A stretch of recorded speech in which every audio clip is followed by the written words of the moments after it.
खाना बनाने में प्याज का इस्तेमाल कई जगह बहुत आम है। खासतौर पर अगर नॉनवेज खाने की बात हो तो वहाँ प्याज का इस्तेमाल अहम हो जाता है।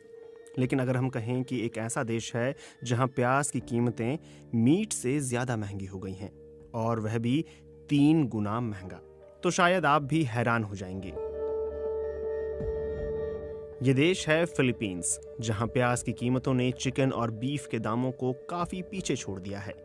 इसके चलते फिलीपींस के आम नागरिकों के लिए प्याज खरीदना रईसाना शौक बन गया है।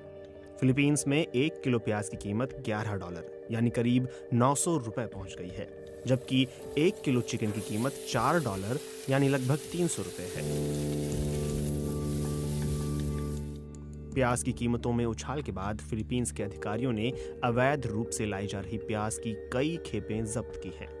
जनवरी महीने की शुरुआत में फिलीपींस में $3,10,000 के प्याज की खेप पकड़ी गई थी।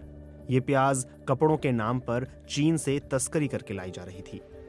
फिलीपींस के लोगों का मानना है कि उनके देश में प्याज की इस किल्लत में सरकार का भी हाथ है। अमेरिका में रह रहे फिलीपींस के एक नागरिक ने ट्विटर पर लिखा है, अलविदा चॉकलेट, स्वागत है प्याज का। सिबुया यानी प्याज में किसी के घर जाने पर तोहफे के तौर पर ले जाने की काफी संभावनाएं हैं। ING बैंक में एक वरिष्ठ अधिकारी निकोलस मापा फिलीपींस की राजधानी मनीला में रहते हैं।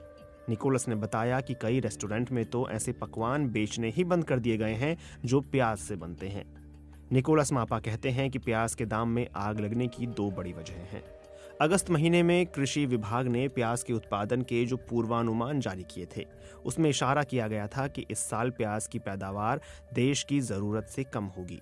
हालांकि प्याज की फसल आशंका से कहीं ज्यादा खराब हो गई, क्योंकि अगस्त सितंबर में फिलीपींस ने एक भयंकर समुद्री तूफान की मार झेली थी।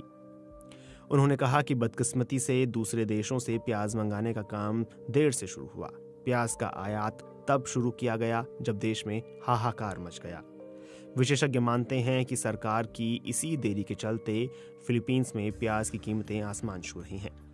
फिलीपींस के कुछ लोग इस संकट के पीछे कृषि क्षेत्र के असंगठित प्रबंधन और विवादित राष्ट्रपति फर्डिनेंड मार्कोस जूनियर के आपसी रिश्ते का हाथ देखते हैं। फर्डिनेंड मार्कोस जूनियर पिछले साल ही फिलीपींस के राष्ट्रपति चुने गए हैं।